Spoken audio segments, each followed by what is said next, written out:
everybody. I'm Karen Booth, Head of Sustainability for Northern Rail, and the name says it all. We're a train operating company operating across the north of England.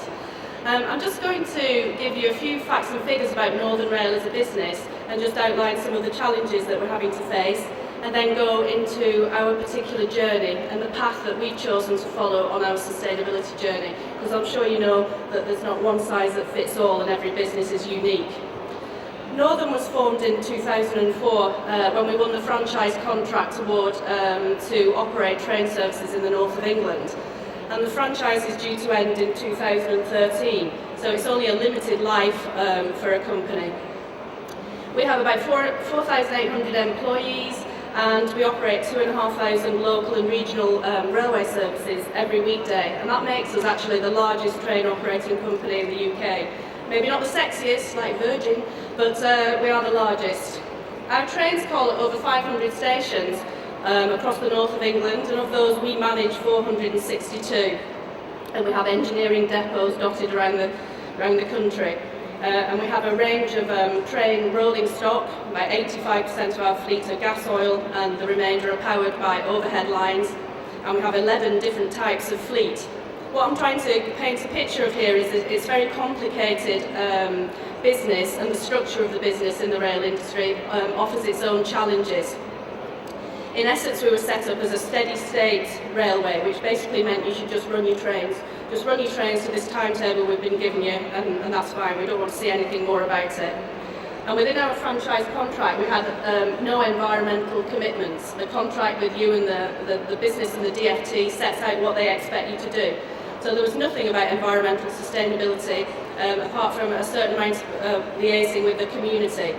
And quite frankly, that wasn't good enough. It's not good enough for this day and age. It wasn't good enough in 2004.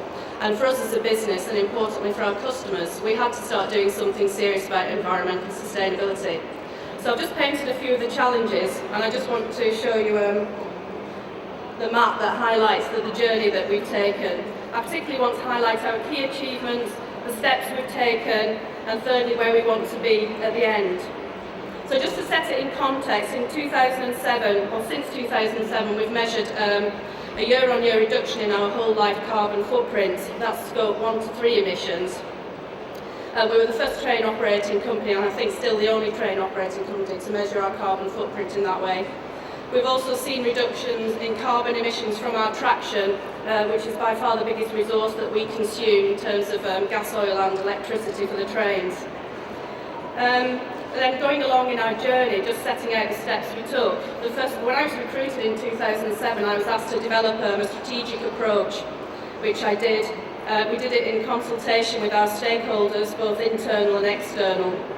And we set out an action plan with short, medium and long-term goals, which we've revisited every year.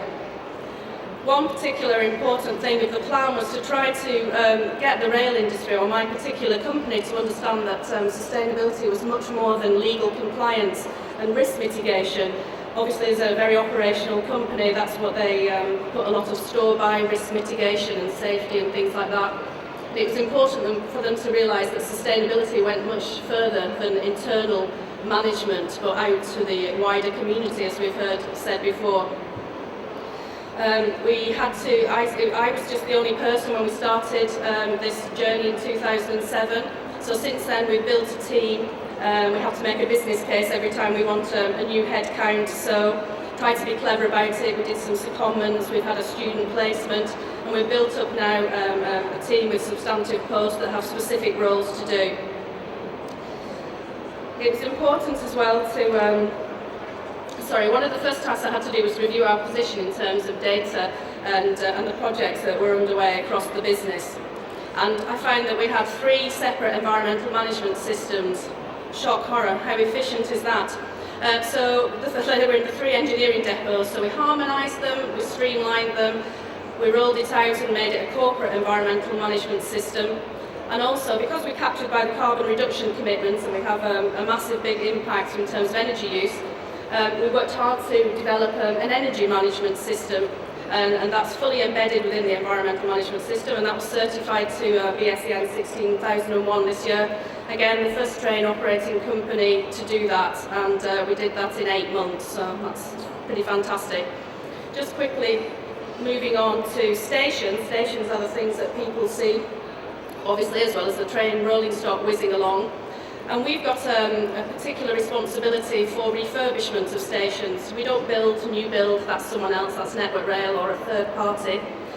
So we've developed sustainability guidelines of what a refurbished or eco refurbishment should be.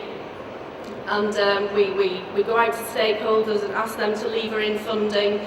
And our very first totally refurbished eco station that's under our control will be expected to be opened in July in Cumbria, and that's setting a benchmark for us and also for future stations going forward, because modular stations is something that's promoted by the industry, and that's fine to a certain extent, but we believe that stations are gateways to the community, and they should be more than just an archway that you pass through and maybe buy a ticket, or maybe not, but hopefully that you do buy a ticket on your way through, and we want to give them some personality.